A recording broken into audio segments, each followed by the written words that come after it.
All right, Alexander, let's talk about what's going on in the UK. Now, you've got a lot of information of some recent news that is happening, but I think all of this news revolves around, in one way or another, Boris Johnson and this big paper, 506-page report dropped, I think, on Friday.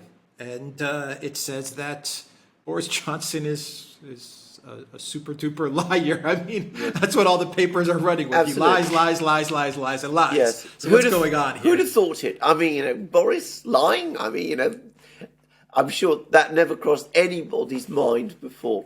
I mean, this report is a nonsense. Now, there's lots of reasons to be very angry with Boris Johnson. I mean, I'm going to be careful what I say. I am not a fan of Boris Johnson by any conceivable measure.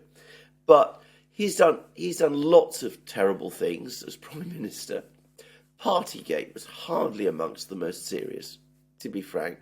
I'm not saying it's unimportant. I mean, the fact that they were holding parties in Downing Street while arresting and fining people across the rest of the country for breaching the regulations that they were ignoring. I mean, that's pretty shocking. I mean, that's awful, actually. But the traditional way in which you deal with things like that in Britain is through the political process. The opposition makes hay of this. They say the Prime Minister is a hypocrite, that he's a liar and all of those kind of things. And it loses him votes in the election. And the other thing that they say is, well, that he lied about it to the House of Commons, as if Prime Ministers have never told lies in the past to the House of Commons. They often have done. Now, what has happened is that instead of using politics, democratic politics, to sort all this out, we now have this Privileges Committee headed by Harriet Harman, who's a Labour MP, a Labour politician, close to Starmer, very antagonistic to Johnson. There's a Conservative majority in this committee, but it is handpicked by the government, in other words, by Rishi Sunak. And what they're saying is that a official that behaves like Johnson did should be suspended for 90 days from the House of Commons. And of course, I discussed before that would have opened the way for a by-election in his constituency, and most likely, at least the expectation was, that he would lose the by-election and cease to be an MP. But think about it. What's happening is you're now getting an establishment committee introduced into and taking over the political electoral process. So it's no longer the electorate that decides which politicians they want to lead them through votes in elections. It's committees picked by the government which take that place instead. Now, that's already very bad. But something that is even worse is that this committee says, that one of the reasons why Johnson deserved a 90-day suspension is because he showed no real regard for this committee and, didn't cooperate with it fully and all those kind of things. And they say that this is contempt of Parliament. Contempt of Parliament is a very serious thing, but it's never, as far as I know, extended to criticising a committee. And they're not only saying that criticism by Johnson of this committee is contemptuous, they're saying that other MPs, Conservative MPs, who are allies of Johnson and who have also criticised this committee, are in contempt of Parliament as well. And they too could be subjected to disciplinary action. And they too could be suspended from the House of Commons. And they too could face by-elections and be removed from Parliament as a result. So what is happening, I said before, this is a purge. This clearly is a purge.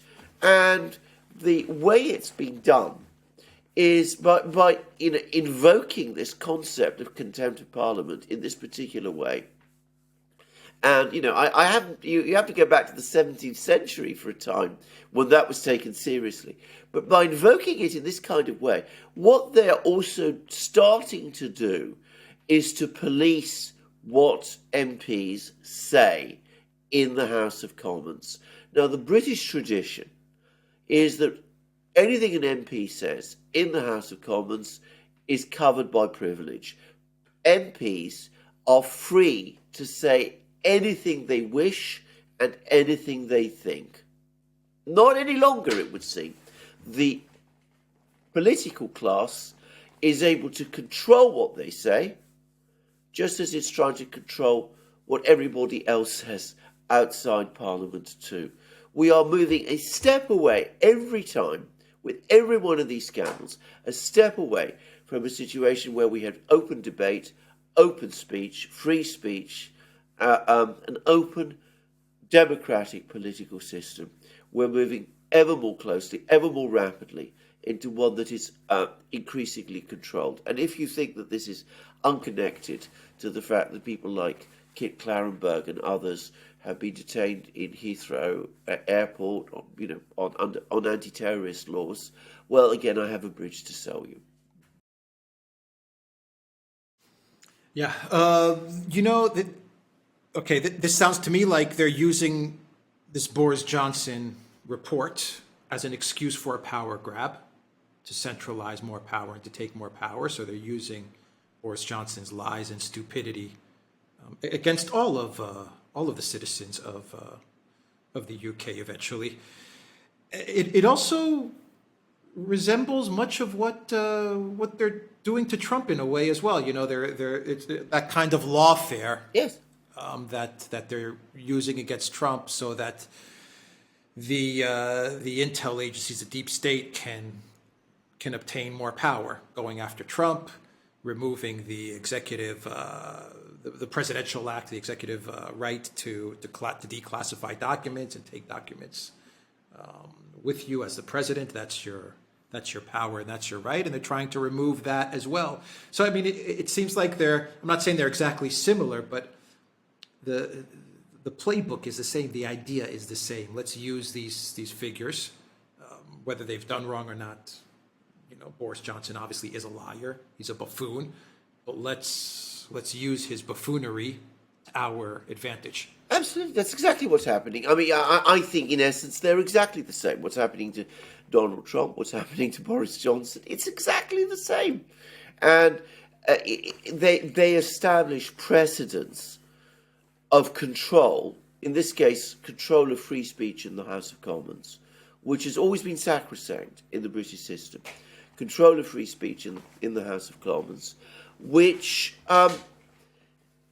is going to be extended. I mean, they're going to control speech even more. Every MP now knows that if they step out of line, if they say the wrong thing, then they're not just going to face their electors, who might not agree with what they've said and might choose to vote them out, which is democracy, but they might also find themselves faced by allegations that they've committed contempt of Parliament because they've somehow infringed against the Privileges Committee. And we start with the Privileges Committee, but then we start to extend it. We start to say every single part of the governmental machine which is connected to the House of Commons in some ways, you're not allowed or authorised to criticise what they do or how they go about their business or their findings. I think this is a very, very sinister step. And it's astonishing again that nobody seems to have spotted this, and there doesn't seem to be any real concern about it in Britain, at least on the part of the political class. I think a lot of people beyond the political class don't understand what's going on, but clearly that's what we're seeing.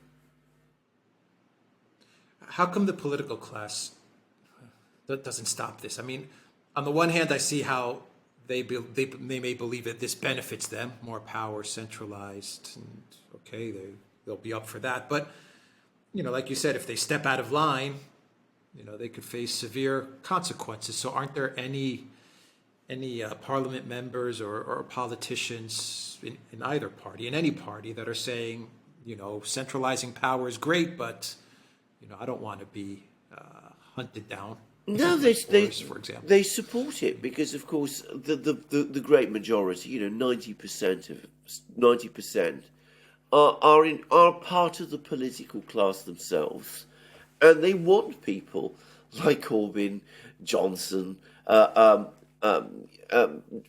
Jacob Rees-Mogg, who's apparently one of the MPs who's now going to be investigated. I mean, I say it straightforwardly. I don't like him, as I've said many times. But I mean, I don't think these people should be purged and disciplined in this kind of fashion.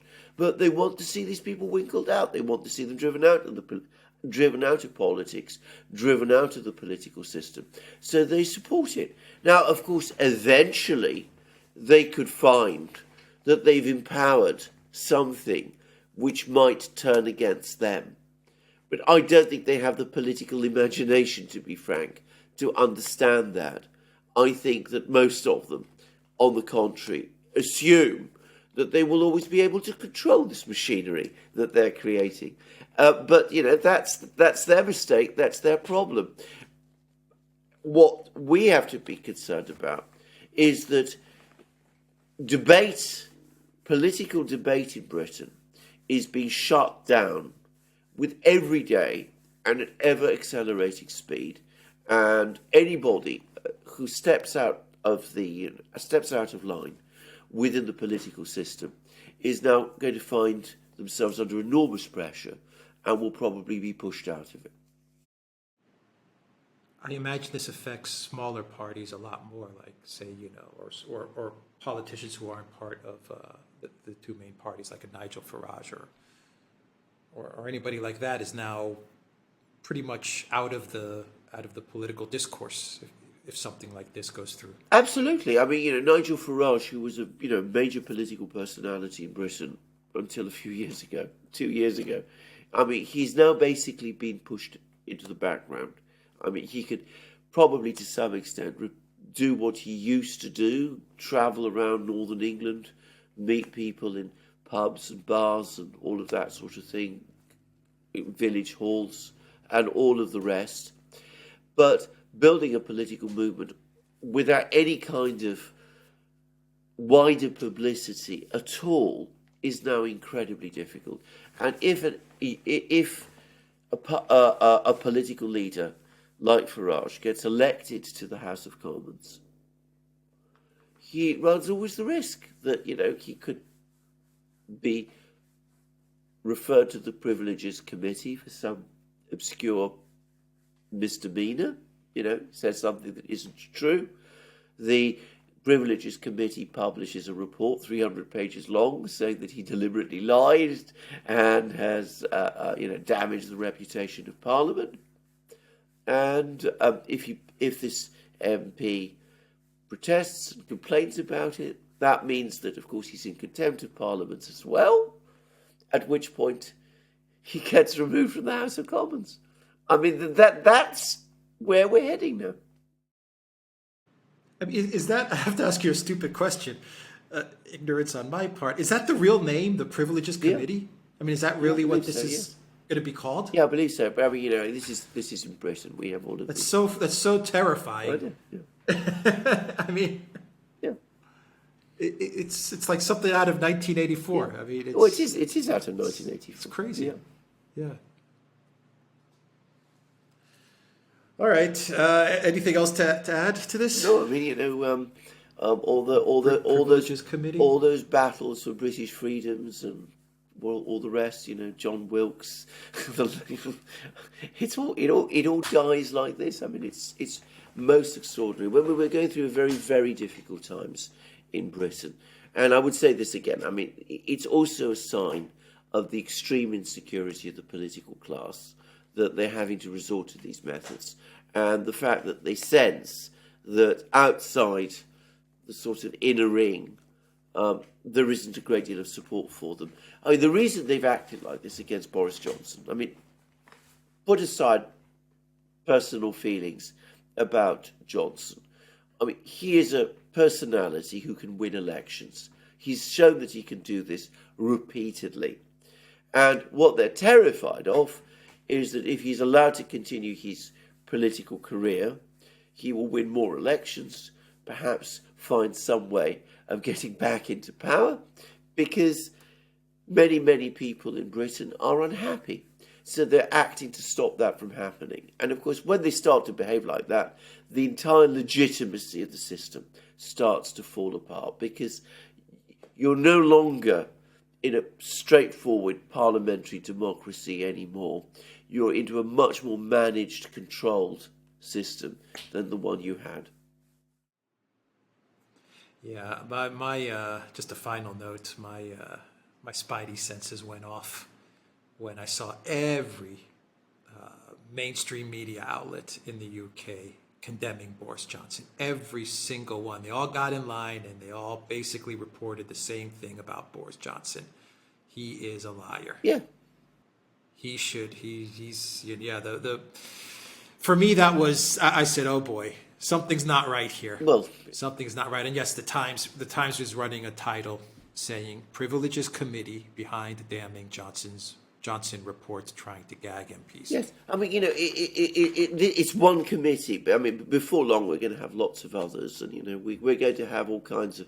This is going to be a developing thing. We are. I mean, it's all going to be. It's all going to be sold as restoring standards to public life. It's actually undermining standards. It's taking away the ability of MPs to function as MPs, members of Parliament.